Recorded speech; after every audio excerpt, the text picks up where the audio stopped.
Welcome to LC Screen Talk. My name is Larry, and this is my review of Geostorm.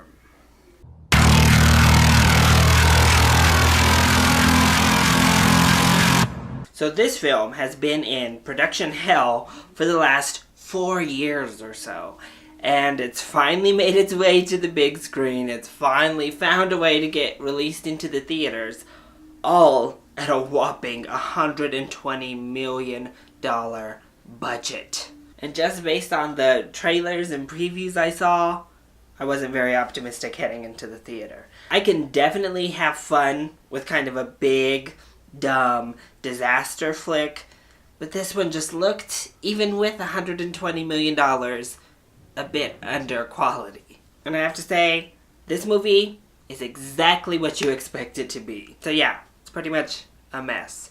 So let's go ahead and talk about the positives first. So first of all, I think it is a fun concept, a fun new take on the disaster flick. It's this man-made system that goes awry, basically.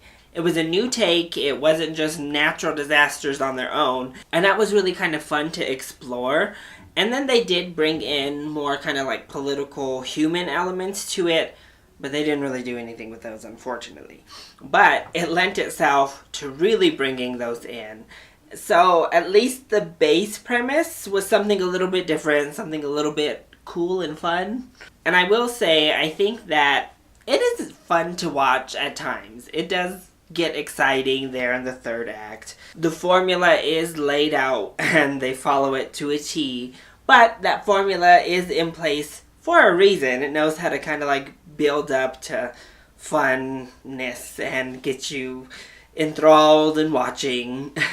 But that's kind of the extent that my positives go to, because there is just so much wrong with this film. And the biggest one is that the script is a complete disaster. Like, that's the true disaster of this film, is the script.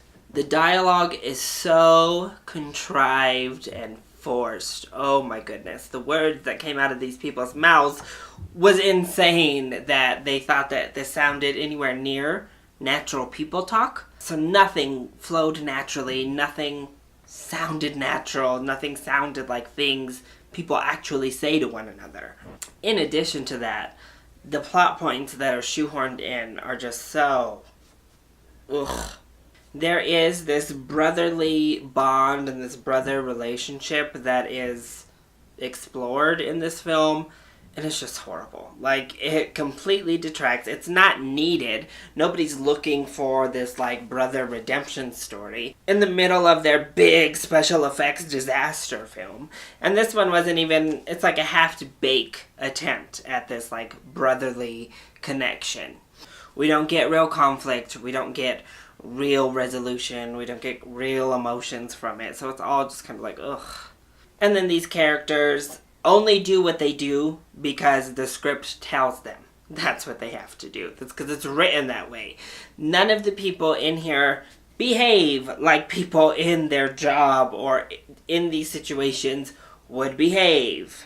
So the entire script, from dialogue to the way that the plot unfolded, to the plot points to themselves, to the just overall characters as people, as characters, none of it worked at all.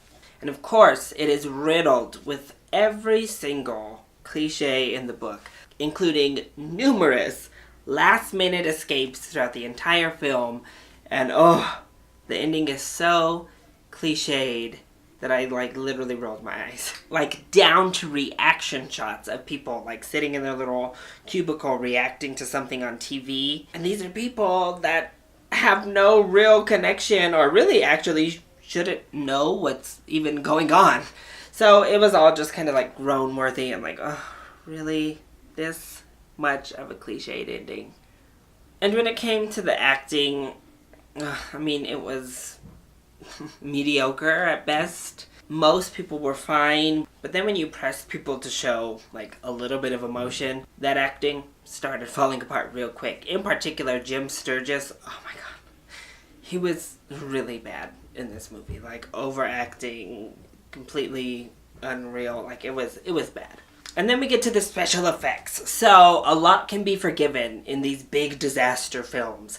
If the disasters are cool. If we get those big, cool, special effect disasters taking over cities and stuff. Like, that can make up for a lot in these films. Unfortunately, I think the special effects ranged from okay, okay, good, to really terrible.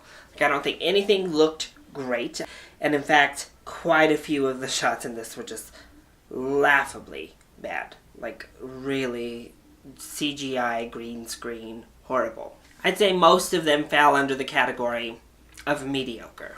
So overall, this movie is exactly what you get from the trailers. Whatever it is you're thinking this movie's gonna be as you watch the trailers, that's exactly what it is. Down to every last cliched moment you can come up with in your head.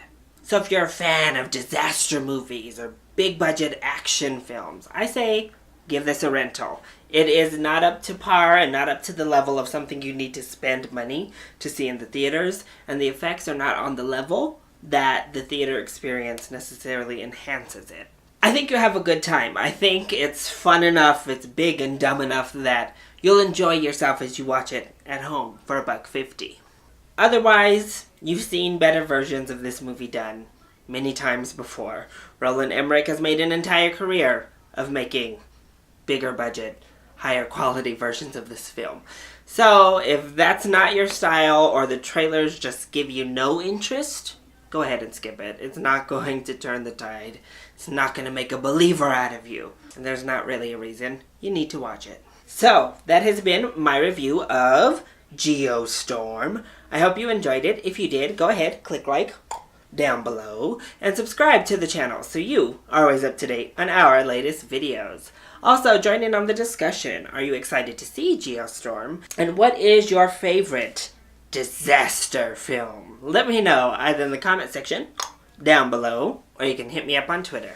I love you all so much for your support. Mwah! Thank you for watching, and I'll see you next time.